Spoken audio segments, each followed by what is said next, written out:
Hi everyone, nice to see you all here. My name's Catherine Pape.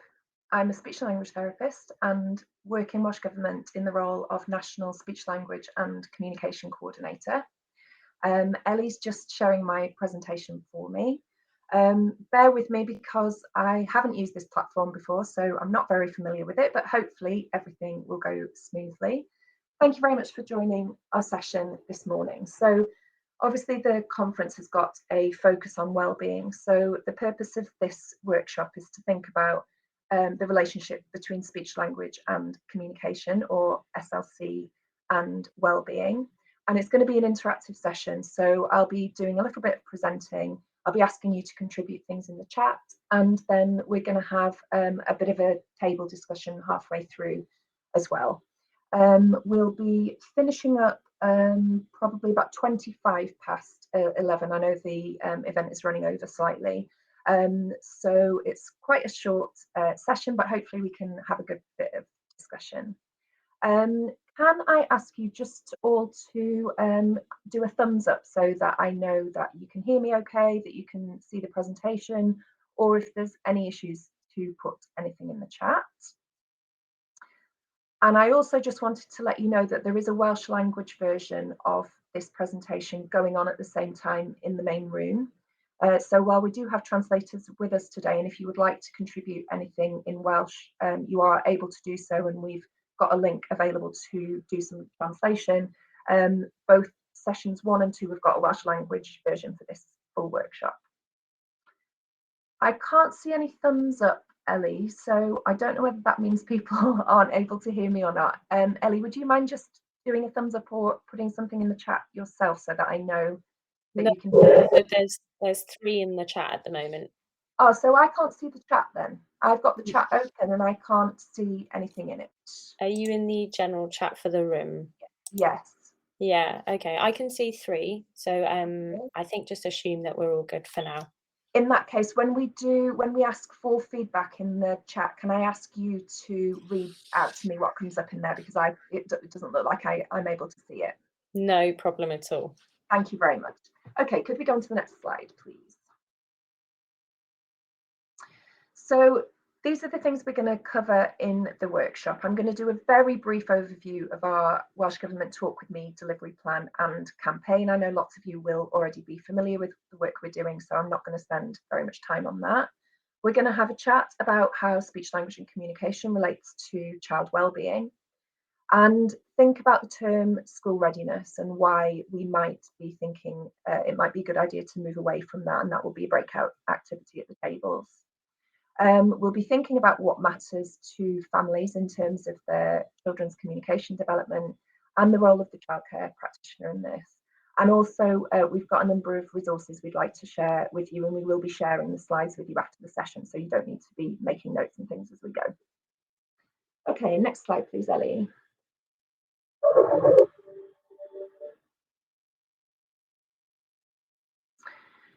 So just a quick quote for you to have a read through. I won't read that out, but it's just to set the context for why we're talking about SLC in relation to well-being and reducing the impact of social disadvantage.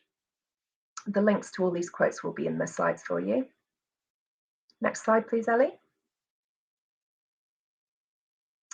And these are just some stats which sort of frame the conversation in terms of why we're talking about speech, language and communication. Again, I'm sure many of you are very familiar with some of these statistics, but what we do know is that it's the statistics that are kind of nearer in time that are likely to be more meaningful to families. So if we are talking about things like children starting school with SLC needs, or children who struggle with language not reaching expected standards at the end of primary school, that's more likely to be meaningful to families than talking about later impact on employment and youth justice.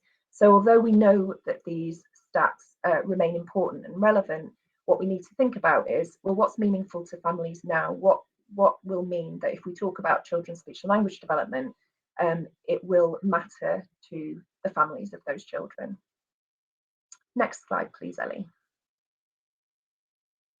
So very brief overview of the delivery plan, and the plan itself is linked from this slide if you want to have a look at it later.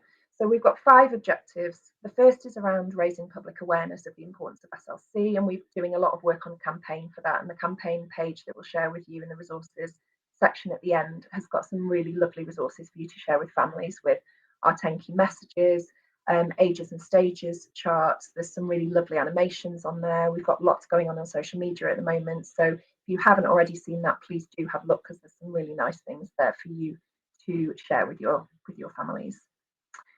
The second and third objectives are around evidence-based identification and intervention for speech, language and communication needs. And we're just awaiting the outcome of a study that we've commissioned to look at a review of available speech, language and communication screening tools, so that we know that we're using the right tools and the right interventions for our population in Wales.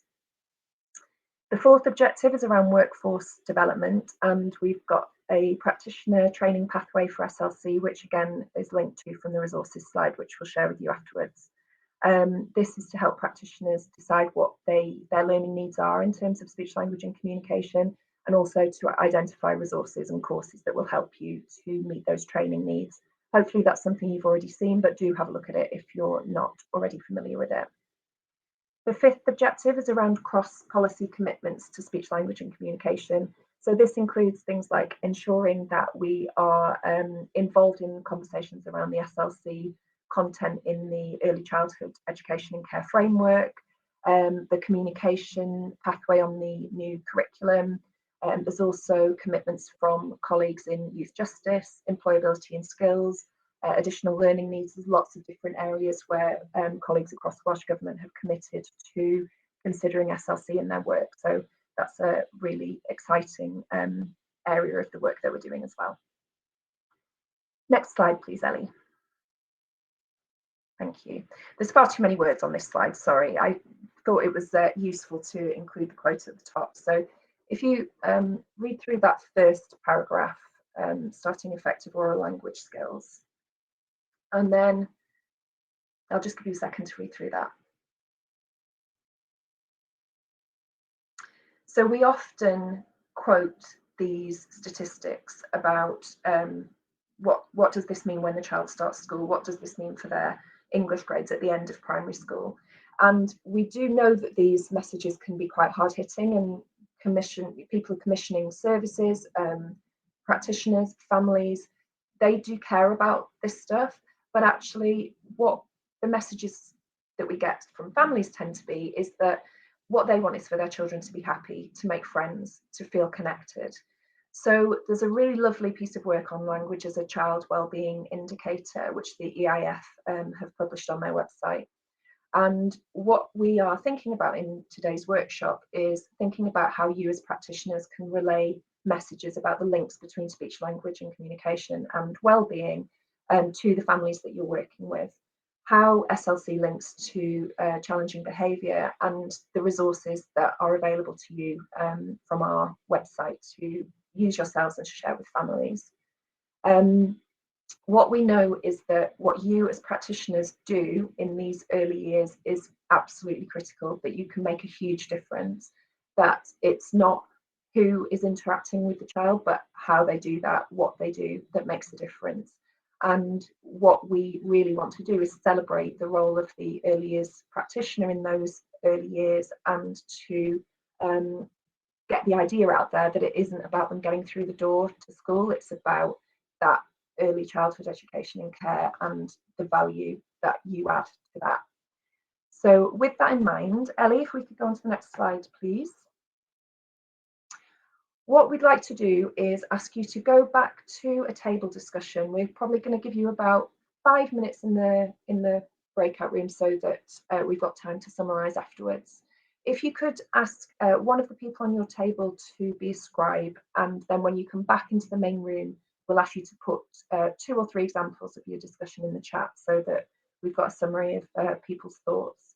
So the questions are, what do you think about the term school readiness? Do you think it's a helpful term? It may well be helpful for many reasons. How does it make you feel? So a couple of positives, a couple of negatives, and just a bit of a conversation about why this is a term that we might be thinking about moving away from, and whether there are any drawbacks in doing that.